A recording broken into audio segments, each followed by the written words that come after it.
खातिर हज़रात, बहुत बहुत खुशामदीद आपको हंसना मनाए। मैं उम्मीद करता हूँ आप सब खैरियत से होंगे, और अगर आप लोगों को लगता है कि जो कुछ भी आप करते हैं उसको और बेहतर किया जा सकता है तो तालियां हो जाइए। Very nice. भाई आज के जो हमारे गेस्ट हैं मेरे बड़े खास दोस्त हैं, एक कमेडियन है, एक इंटेलेक्चुअल है, यूट्यूबर हैं, आप मेरे फेवरेट कंटेंट क्रिएटर हैं। आपने अपनी कॉमेडी से और अपने इंटेलेक्ट से ना सिर्फ ये कि हमारी आवाम को एजुकेट किया है बल्कि उनकी इस्लाह भी की है। तो आज सेट पर बातें होंगी गर्मा गर्म। Put your hands together for Junaid अकरम।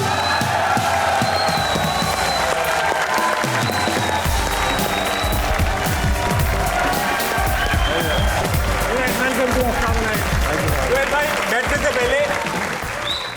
बैठने से पहले शो की रिवायत है, जो गेस्ट आता है शेर सुनाता है। शेर सुनाइए। शेर।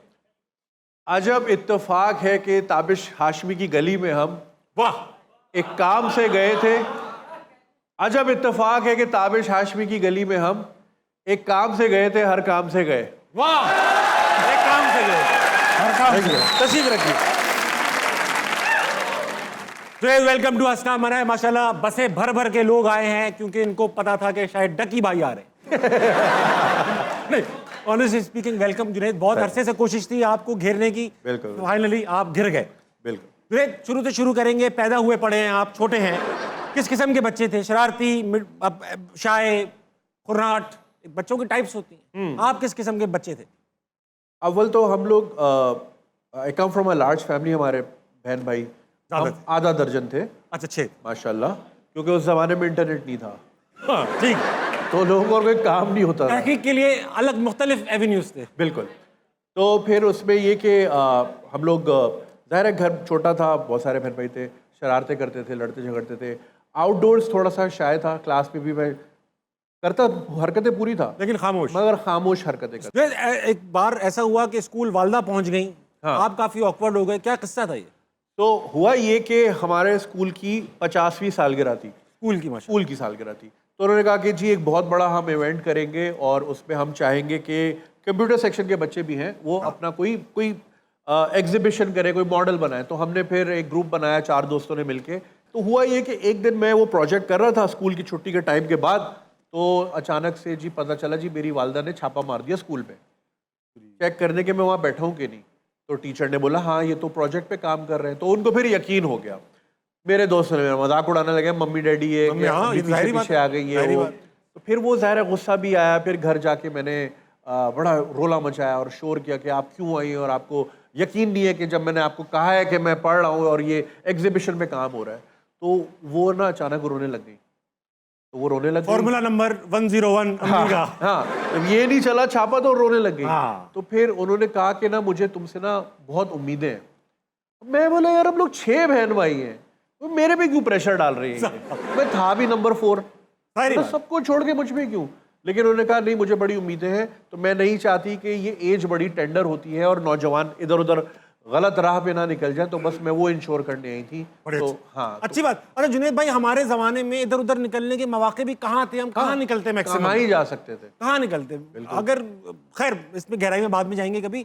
लेकिन एक चीज़ जो शायद बहुत सारे आपके फैंस को, व्यूअर्स को ना पता हो कि करियर की एक पूरी ट्रैजेक्टरी थी। आप अचानक से बड़े यूट्यूबर नहीं बन गए, but you had a lot of many other careers as well, professions rather. तो आपने किसी रेस्टोरेंट पे आप सर्वर भी थे, किसी रेस्टोरेंट पे आप मैनेजर भी थे। कहाँ से स्टार्ट किया जुनैद? शुरू तो मैंने किया कजन्स को ट्यूशन पढ़ाना। ओके, ठीक है। तो उससे मैं अपनी ट्यूशन की फीस भरता था।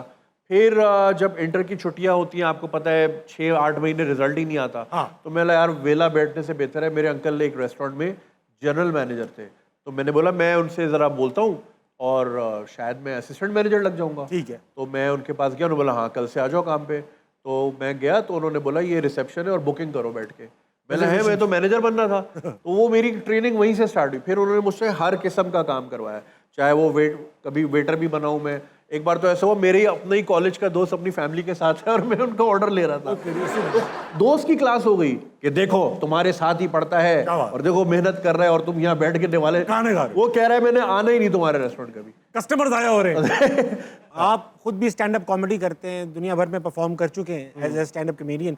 मगर अगर आपसे कोई प्रोफेशन पूछा जाता है तो आप मोर और लेस अपने आप को यूट्यूबर ही कहते हैं। स्टैंड अप कॉमेडियन कहलवाना नहीं चाहते, यूट्यूबर एक बड़ी टर्म है। नहीं, मैं इतना असल में इतना ज़्यादा नहीं करता, तो इसी वजह से कि जो चीज़ मैं ज़्यादा फोकस करता हूँ उसी पे फोकस है। इसमें ज़ाहिर है काम में कोई आर्ट नहीं है। आज भी मेरे फेसबुक पे वो स्टैंड अप कॉमेडियन ही लिखा हुआ है, लेकिन फिर लोग कहते हैं वीडियोस कहाँ हैं। तो मैं इतना परफॉर्म नहीं करता। मुझे आदत हो गई थोड़ी सी ये कि मैं आराम से क्यूरेटेड चीज़ काम करने की। हालांकि जो पब्लिक परफॉर्मेंस है उसका एक अपना मजा होता है, उसका अपना नशा भी होता है, मगर मैं ज़्यादातर चूँकि कोशिश होती है कि ज़्यादा से ज़्यादा ऑडियंस तक रीच आउट कर सकूँ, तो वो यूट्यूब से अच्छा मैकेनिज्म मीडियम अवेलेबल नहीं है।